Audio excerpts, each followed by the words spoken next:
Bonjour tout le monde. Salut Bonjour, Jean-Paul. bonjour Cynthia. Et bonjour tout le monde.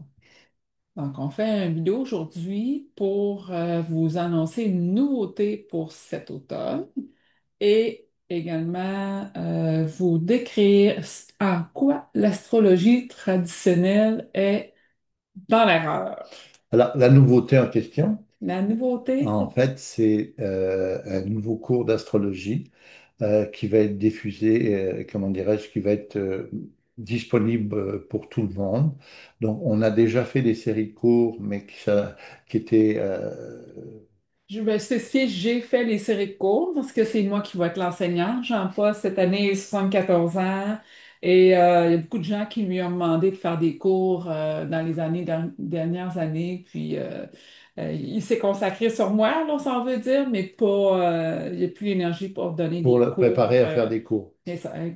Donc, moi, j'ai préparé des cours. J'ai déjà une série de 7 cours de base, qu'on va dire, que je vais décrire en quoi. Vous allez être capable, au bout de 7 cours, à lire une carte du ciel. Et il y a un cours, on va dire, avancé, qui est en préparation au cours de l'été. Quand ça sera prêt, je vais vous en parler un petit peu plus tard. Donc, juste avant de parler plus en détail du cours, on aimerait ça, Jean-Paul et moi, vous décrire en quoi l'astrologie traditionnelle est dans l'erreur et que c'est le double zodiaque qui devrait... En fait, moi, ça fait plus de 30 ans que j'essaye de convaincre le milieu astrologique de l'importance du double zodiaque. Et au cours de ces nombreuses années, j'ai eu l'occasion de montrer certaines absurdités que véhicule l'astrologie traditionnelle. Et donc, on se rend compte aujourd'hui grâce à cette technique du double zodiaque qui est développée, qu'on a une analyse extrêmement pertinente des cartes du ciel que n'est pas capable d'avoir l'astrologie mm, traditionnelle. D'abord, la première raison, oui, mais juste pour mettre une petite parenthèse, moi, c'est ça que j'ai aimé de son astrologie, parce que moi, je fais partie des, si on veut, des sceptiques, des gens qui prenaient pas l'astrologie au sérieux, etc. Et j'ai tout couvert son astrologie, j'ai fait, ah, OK, on est ailleurs complètement. Et au bout de 2 mois d'enseignement, ben, j'ai commencé à donner des consultations directement. voilà, alors Ouais, ça, c'est bon. une bonne Mm. parenthèse. Ouais, Donc, l'astrologie traditionnelle, par ouais. exemple, elle divise les aspects en deux séries, deux catégories, les Mm. aspects majeurs et les aspects mineurs.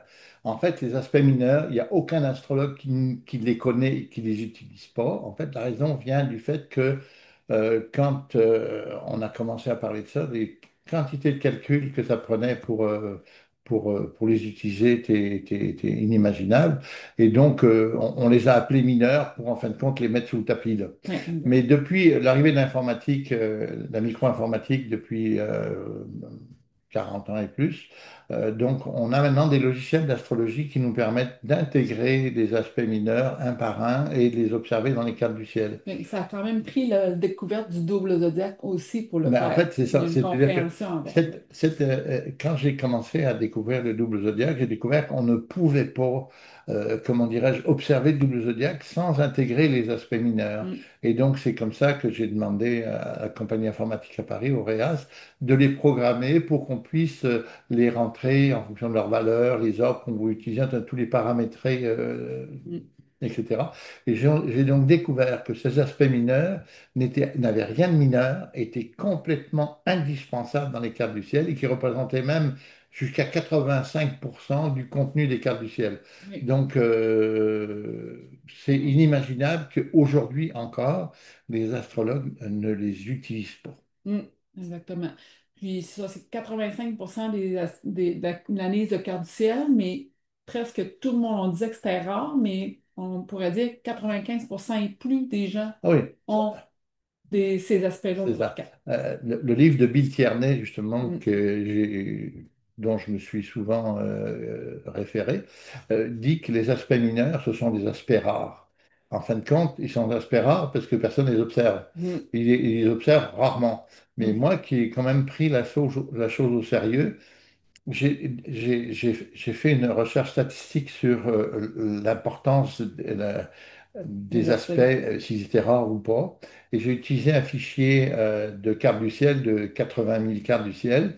Et j'ai découvert que les aspects mineurs en question, là, que ce soit les aspects de recherche, les aspects de mission, les aspects de talent, etc., en fait, il y en avait jusqu'à plus de 85, 95. 95% Ouais, dans toutes les cartes du ciel. ouais, Donc, en fait, c'est des aspects qui n'ont rien du tout de rare. ouais, exactement. Donc, un deuxième principe qui est souvent ignoré dans la Ouais, tradition. en fait, moi je me souviens quand j'ai commencé à vouloir m'intéresser à l'astrologie, les Mm, premiers livres d'astrologie que j'ai ouverts, ça collait pas. Et le jour où j'ai découvert que certaines écoles d'astrologie enseignaient la dimension spirituelle de l'astrologie avec la notion de réincarnation, là ça a commencé à me parler. mm, Et donc, en fait, ce qu'il faut savoir, c'est que le principe de la réincarnation, c'est-à-dire, comment dirais-je, accepter le fait qu'on ait vécu d'autres vies antérieurement, c'est la clé pour comprendre les cartes du ciel. Parce que la carte du ciel, c'est le passeport pour cette vie-ci. Et mm, donc, dans la carte du ciel, donc avec le double zodiaque et les aspects mineurs, mm. on comprend tout ce que la personne est venue faire sur Terre, qu'est-ce qu'elle a vécu dans les vies antérieures, et elle a les outils pour développer véritablement d'autres expériences dans cette vie-là. Oui.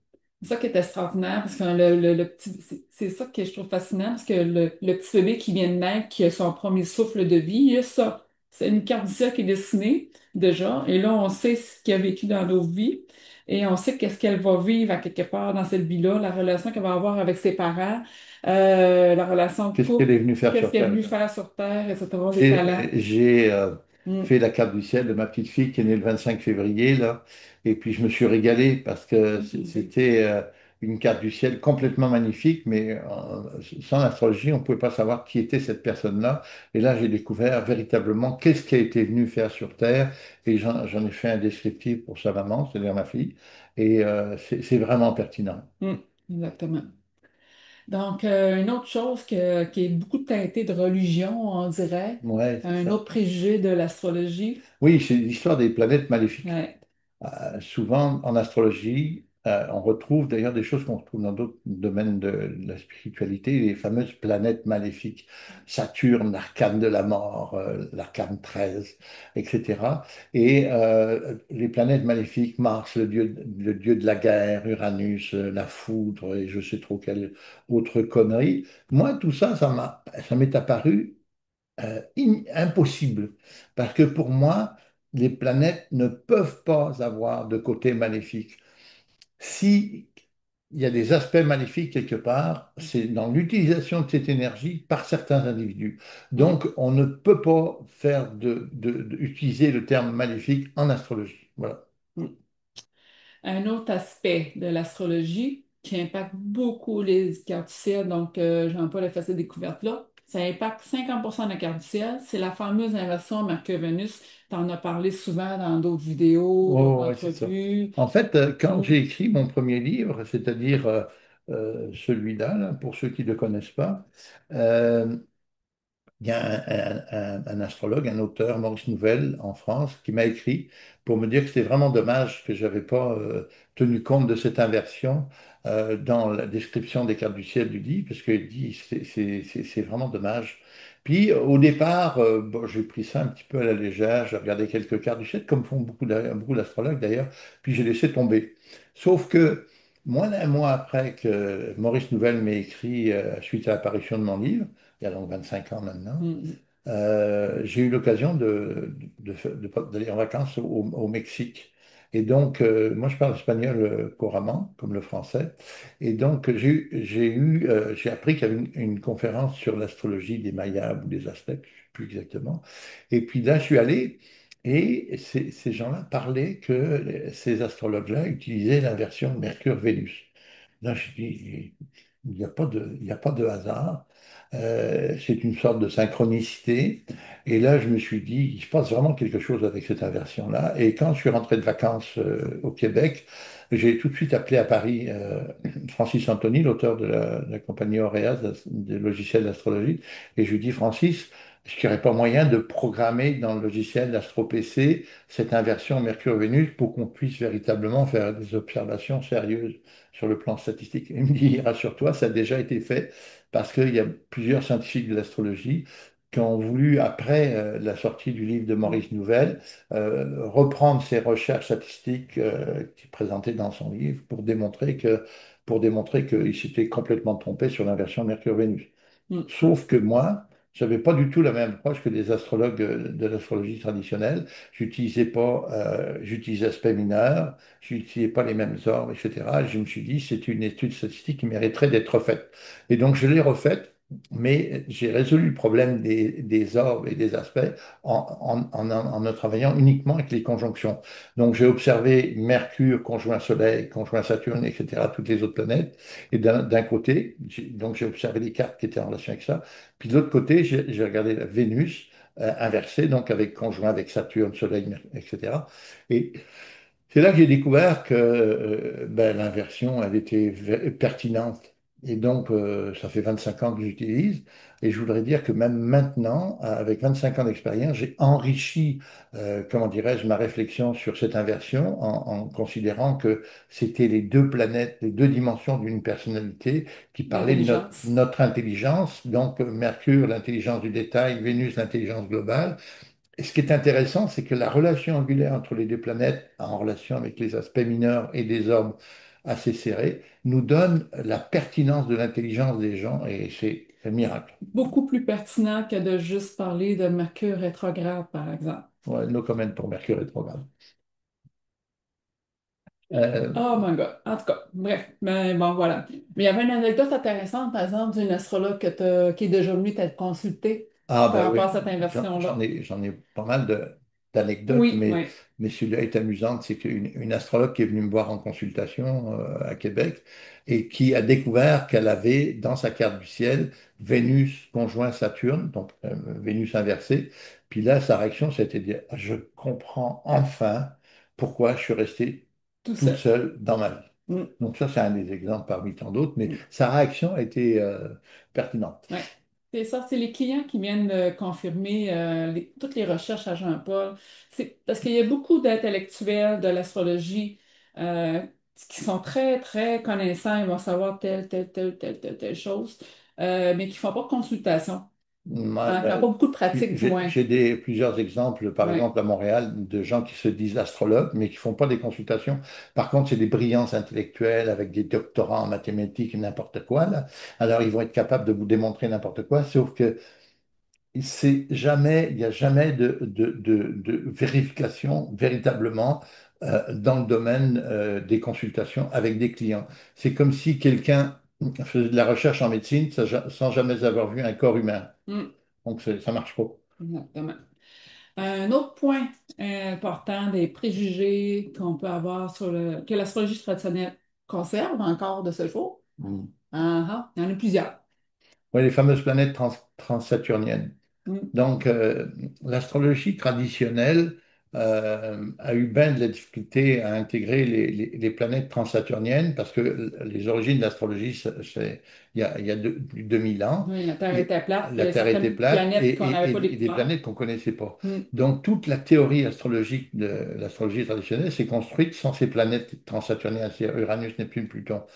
Et quand on a découvert ces planètes, comme Uranus en 1781, là, ben, les astrologues se sont retrouvés devant un problème, c'est qu'est-ce qu'on fait de ces planètes-là? Et donc, en fait, ils ont résolu le problème, comme c'était des planètes quand même relativement lentes, ils ont dit, ah, ben, c'est des planètes qui sont des planètes collectives, donc elles n'ont rien à voir dans une carte du ciel personnelle. Mm. Sauf que l'astrologie du double zodiaque, ben, elle a démontré l'inverse, c'est qu'il n'y a pas de planète collective et pas plus qu'il y a des planètes personnelles. Toutes les planètes sont collectives et Mm. personnelles et l'astrologie double zodiaque est tellement pertinente parce qu'on on travaille avec des systèmes de Les paires, autres, oui. des planètes qui fonctionnent par paires. Oui, Donc Pluton, par exemple, qui est une oui, planète lente, c'est à ça que je fonctionne avec pensais. Vénus, qui est une planète rapide. Et il fonctionne avec Jupiter, qui est aussi une planète rapide, etc. Puis d'ailleurs avec toutes les planètes. Et donc on s'aperçoit que l'interaction entre ces planètes avec les aspects est tellement pertinente. Oui, exactement.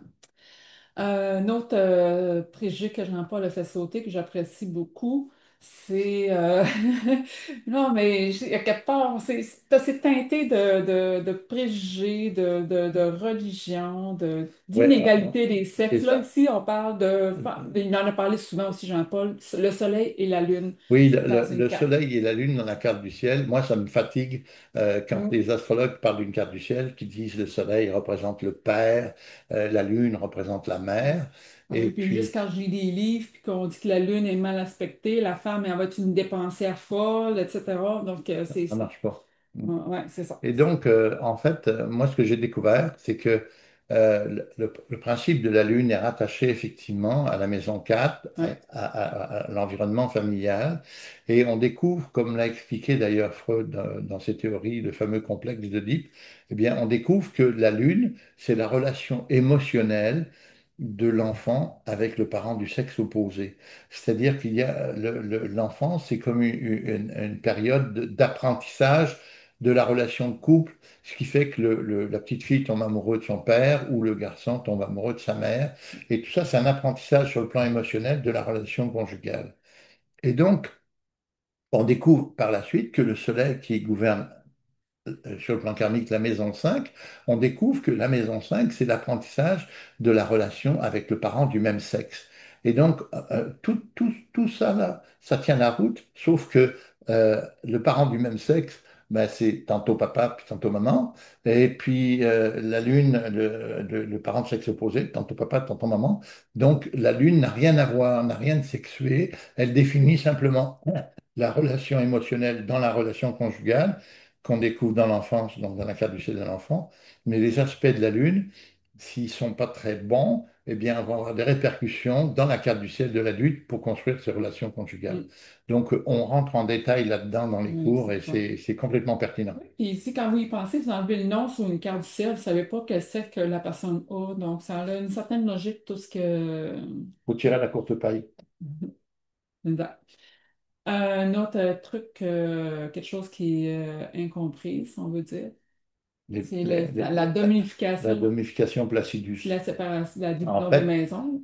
il y a beaucoup d'astrologues qui écrivent des livres sur les maisons, ce qu'on appelle la domification. Ils ne parlent jamais du système de calcul qui est à l'origine de ces maisons. En fait, il y a une trentaine de systèmes de domification différents. Et donc, la plupart des gens utilisent le système de domification Placidus, sans d'ailleurs le dire. Vous avez des gens qui écrivent des livres sur les maisons, mais ils ne parlent pas du système de calcul qui a généré ces maisons-là. Ça Et vient où, justement, le placidus? Pourquoi tout le monde utilise ça? Placidus, ben, c'est un mathématicien qui a inventé, comme Kepler, le système de Hmm. domification. Et donc, euh, lui, il a créé ça. Puis, à une époque, en Angleterre, au 19e siècle, les imprimeurs sont mis à éditer des tables de maison Placidus, sans dire que c'était Placidus. Puis, en fin de compte, comme les astrologues, quand ils apprennent l'astrologie, ils savent pas qu'il y a plusieurs systèmes de domification. Donc, l'astrologie s'est construite, s'est répandue au 20e siècle avec ce système de domification Placidus. Tout le monde utilise le système Placidus sans savoir. Sauf qu'avec l'astrologie du double zodiaque, ça marche pas. Ouais. Parce que l'astrologie Placidus, comme plusieurs systèmes, font en sorte que les signes sont interceptés. Et donc, si un signe est intercepté dans une maison, ça veut dire qu'il va utiliser deux planètes pour gouverner la maison. Hmm. Sauf qu'avec le double zodiaque, c'est pas deux planètes, c'est quatre planètes. On a quatre planètes pour analyser une maison, alors qu'il y en a 10 en tout. Qu'est-ce qu'on fait avec les 11 autres maisons? Ça Hmm. marche pas. Et donc, ce que moi j'ai découvert, c'est que le plus ancien système de domification, qui est le système de maison égale, Égal. milieu de la maison 1, là, ben, c'est celui-là qui fonctionnait. C'est-à-dire que quand la cuspide de maison de l'ascendant est à 1 degré, eh bien, on a le même degré pour toutes les Maison. autres Donc, maisons. on n'a pas de maison large comme ça, puis large comme ça, puis Ça bon, marche pas. bref, un cafouillis total. Voilà. Voilà. Donc, notre astrologie, c'est-à-dire le double zodiaque, est, bon, je pourrais dire, la seule qui permet vraiment de faire des cartes du ciel à l'aveugle. Donc, d'ailleurs, c'est ça qu'on fait, nous, en salon. Donc, quand on croise d'autres astrologues en salon, à part peut-être calculer l'ascendant ou quelque chose comme ça, ils font jamais, jamais de consultation sur place. Ils prennent des rendez-vous, puis 3 semaines plus tard, t'as une carte, quelque chose comme ça. Nous, on peut lire n'importe quelle carte du ciel à l'aveugle, Instantanément, en fait, en instantanément. toi. Puis un exemple que j'ai, c'est drôle, ça me revient. J'ai eu une cliente qui m'avait donné ses coordonnées. Je l'ai probablement mal saisi. OK. Puis j'arrive, puis je répète au moment du rendez-vous, t'es né telle heure, telle heure. Non, non, non, je suis né à telle heure. Je dis, oh, je suis mal pris, voilà, madame. Non, non, je suis pas mal pris, je suis capable. Donc, je range les nouvelles coordonnées, il y a une nouvelle carte qui sort et je suis partie faire la carte du ciel sans aucune préparation pendant 2 heures et demie de temps, juste en faisant ça. Et c'est intéressant d'ailleurs parce que moi j'étais membre professionnel de la Mm, Fédération française des astrologues en France. Et oui, puis quand Cynthia a été formée, au bout de 3 mois, pour moi je considérais qu'elle était astrologue professionnelle parce qu'elle venait faire des consultations dans les oui, salons. Et j'ai proposé qu'elle s'inscrive comme astrologue professionnelle à la Fédération des astrologues en France. j'ai été refusée. Et quand ils ont appris qu'avec 3 mois de formation, ils ont dit non, non, non, non, ça marche pas. 3 mois de formation pour un astrologue, c'est pas possible. Parce que Les tous autres, les ils exigent astrologues, 3 ans. 3 ans, 5 ans, 10 ans, Mm, il y en a même qui disent qu'ils ont étudié l'astrologie pendant 30 ans avant de s'installer comme astrologue professionnel. Et donc, elle a été refusée. Alors que moi, ce que je dis, c'est que si on veut refuser un astrologue, eh bien, on le refuse pas sur des critères qui n'ont rien à voir avec la connaissance de l'astrologie, mais on le juge sur sa capacité à analyser une carte à l'aveugle. C'est-à-dire qu'on donne les coordonnées dont la personne n'est pas au courant du tout de qui il s'agit et on lui demande d'analyser la carte. C'est ce que mm, j'appelle une analyse d'une carte à l'aveugle. mm, Eh bien, Cinta était tout à fait capable au bout de 3 mois de cours et pourtant elle a été refusée à oui. l'ABDA. Puis, nous justement l'échange que tu étais supposé faire avec une astrologue Ah. professionnelle traditionnelle. Qu'est-ce que tu as fait? En fait, moi, comme Hmm. je fais beaucoup de salons au Québec, parce que j'adore faire ça, Il parle à tout le monde. alors je parle à tout le monde. Ça, c'est une de mes qualités pour moi, puis c'est un de mes défauts pour Cynthia. Ah, En fait, à la fin d'un des salons que j'avais fait, où il y avait un kiosque quelques mètres plus loin, de la plus grande école d'astrologie du Québec, dont la directrice était là pour présenter ses enseignements, etc. hmm, Et puis, moi, je suis allé la voir à la fin du salon pour lui dire, bah, si tu veux, on peut faire un échange. Tu analyses ma carte, j'analyse ta carte, puis même je t'offre mes livres sur le double zodiaque. Ça permettra de découvrir cette astrologie-là. Et je suis à ta disposition pour te faire découvrir tout ça. Puis elle a accepté, donc on fasse un échange de cartes du ciel. En contrepartie, je lui donnais hmm. mes bouquins. Puis là, tu as fait une erreur. Mais là, j'ai fait une erreur que je regrette depuis 2, 3 ans que j'ai fait Il ça. pleure. J'en pleure de joie.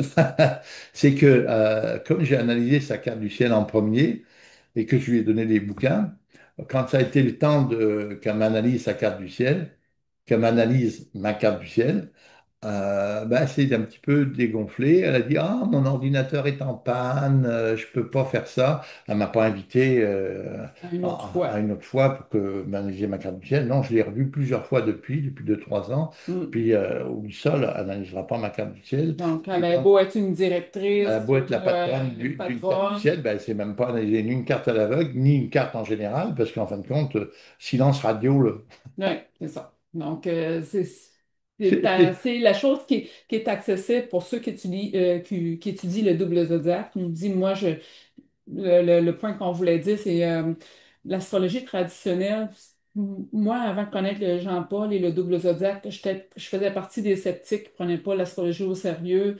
Je lisais l'horoscope dans le journal, je faisais les béliers. Ben écoute, les béliers, c'est parce qu'il y en a un sur 12, là. Puis quand on regarde c'est une personne sur 12 qui est bélier dans le monde. oui, donc, puis là, les astrologues ils vont dire les béliers font des bons partenaires avec les Gémeaux ou peu importe quelle autre connerie. C'est parce que ça veut dire que moi, je peux être en couple avec une personne sur d'autres, on s'entend. Puis même plus, parce que le bélier peut être avec plusieurs signes. En tout cas, bref, Ça marche on pas. n'est vraiment pas là-dedans, nous. On n'est vraiment pas Ouais. là-dedans. Avant de terminer puis Oui, de présenter les affaires, je voulais juste vous donner l'exemple d'une carte, celle de Diana, là, où on voit l'analyse de sa carte du ciel dans de... c'est ici. Je vais aller voir si. OK. Ouais, on va juste fermer ça. Fais juste regarder ici, Jean-Paul, c'est la carte de Diana. Voilà. Alors, pour ceux pour ceux que ça intéresse, c'est la carte de Diana, donc qui est le 1er juillet 61 à 19h56 à Sandringham, en Angleterre.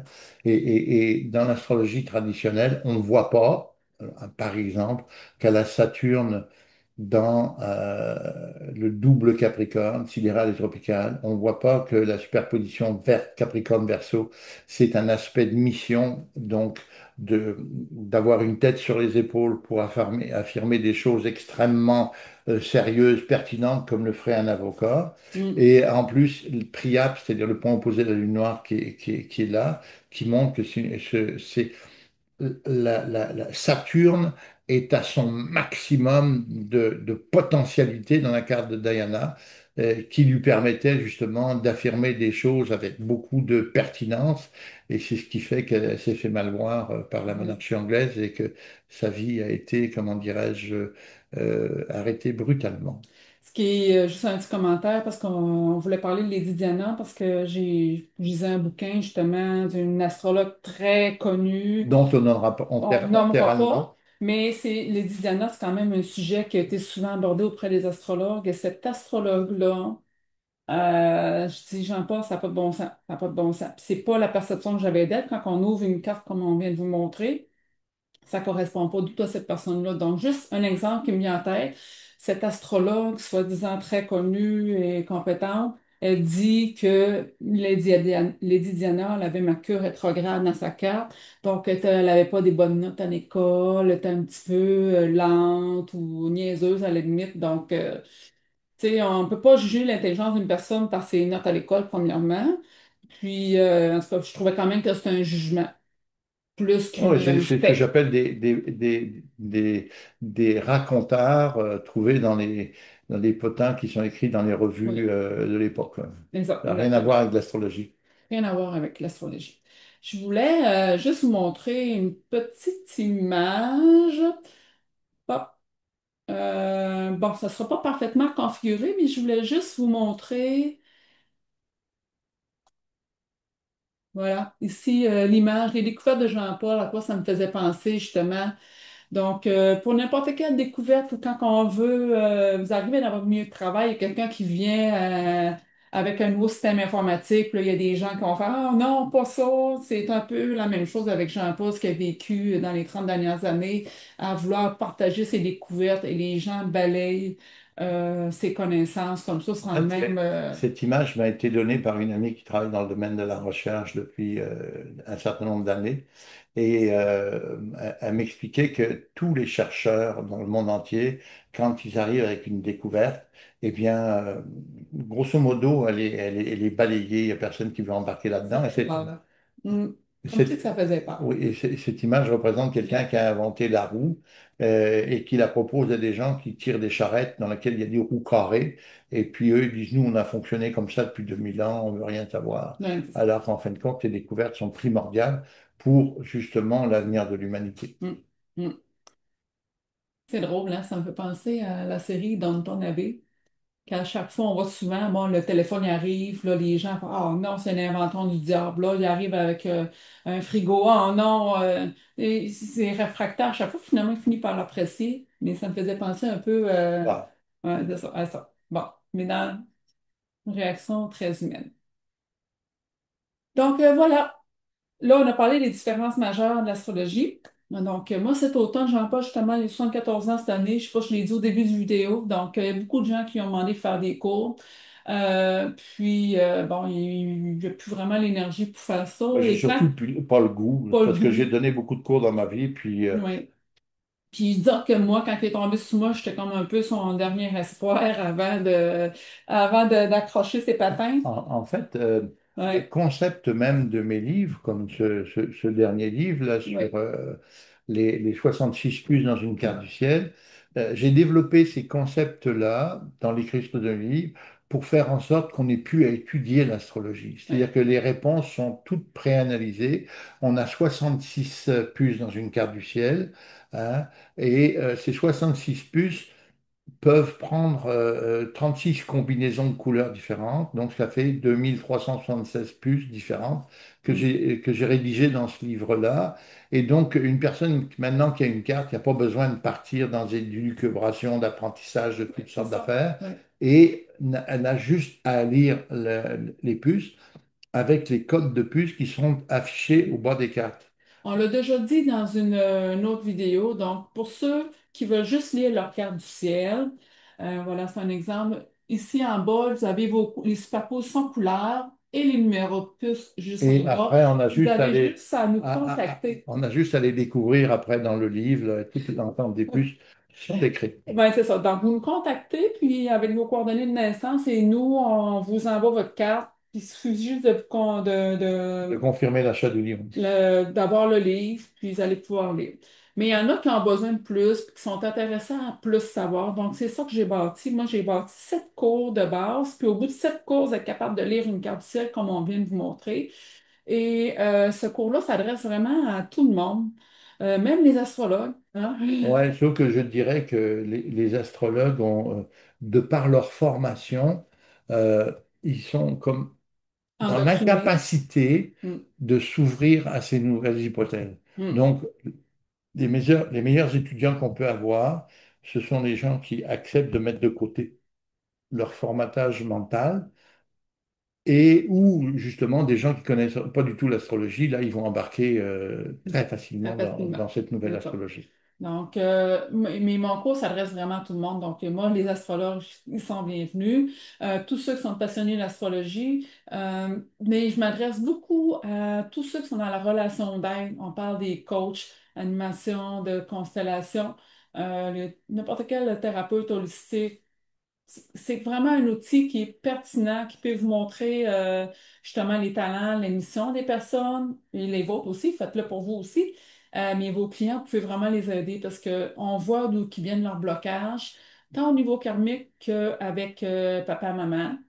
OK? S'ils viennent vous voir, vous êtes un coach de thérapie de couple, ben, vous êtes capable de voir quel genre de partenaire que cette personne-là a besoin, ou vous êtes capable aussi de savoir pourquoi ça ne fonctionne pas, pourquoi il n'est pas capable. Et vous allez avoir même des solutions à y proposer. OK?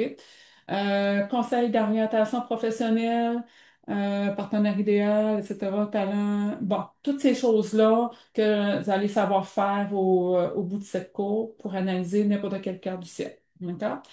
Donc, Jean-Paul, il y a déjà des choses que faites dans le passé. Donc, il y a ces 3 livres et il y a ces 3 livres que je vais vous montrer sont ici. Il a fait aussi 5 vidéos qui sont disponibles sur YouTube. Donc, cette théorie-là est déjà connue. Donc, moi, je ne vais pas répéter de long en large ce qu'il a fait, euh, un petit peu pour mettre tout le monde à niveau à quelque part. Puis après ça, je pars de ce qu'il a fait pour mettre en pratique. OK? Donc, je vous apprends beaucoup de mots-clés. La lune noire, la mettre à la sauce double zodiaque, etc. Parce qu'il y a plein de choses qui n'existent pas en double zodiaque et là, je vais vous les apprendre. On a monté des documents par rapport à ça. Donc, il y a 3 livres. Tout ça sont disponibles sur mon site web et le site à Jean-Paul. Et sur mon site web, sur l'onglet formation, cintiamatet.com, onglet formation, les 3 livres qu'on a besoin pour le cours sont là et les liens vidéo pour les cours à Jean-Paul sont là pour vous donner une base, d'accord? Donc, il y a le livre ici. On en a à Lévis, donc si vous voulez venir les chercher, il n'y a pas de problème. Sinon, il est disponible sur Amazon, d'accord? Donc, lui, c'est le livre qu'il a écrit il y a 25 ans, qui est toujours à jour. On parle du continuum, on parle de vocabulaire, etc. Le livre numéro 2, donc lui aussi est disponible sur Amazon. On en a également à Lévis et sur le site d'Oréas en France. Pour ceux en France, c'était plus simple. Lui, je l'ai lu, relu, relu, relu. Donc, on parle vraiment, on parle pas des puces, on parle des superpositions de couleurs ici. Donc, ça, c'est quand même une des bases à savoir quand on fait Ils une sont décrits analyse. quand même avec beaucoup de Avec, précision. ils sont déjà dans le livre rouge, le troisième, mais très résumé. Si De vous voulez façon l'avoir très plus, succincte, oui. c'est ça. Donc, ici, ils sont plus détaillés au niveau des maisons et au niveau par superposition également. Moi, je l'ai lu, relu, relu, relu, relu, puis c'est vraiment lui que j'ai étudié le plus. OK? Donc, il est très important. Et bien sûr, il y a le troisième. Le troisième, il est vraiment à titre de référence parce que là, ici, on parle des puces, des aspects mineurs. Donc, on ne vous demandera jamais d'apprendre 2376 puces par cœur. Impossible. Comme je le répète, mais les puces, c'est quelque chose de complètement primordial dans l'analyse des cartes du ciel, Exact. parce qu'on compare une superposition de couleurs avec une autre superposition de Donc, couleurs, ça fait et on quatre. a quatre planètes qui interagissent entre elles avec 36 combinaisons de couleurs différentes. Hmm. Donc, c'est d'une précision, d'une subtilité qui impressionne tout le monde, hein. Les Oui, gens en consultation, ils disent, mais comment vous arrivez à être aussi précis dans la description de ma oui. personnalité?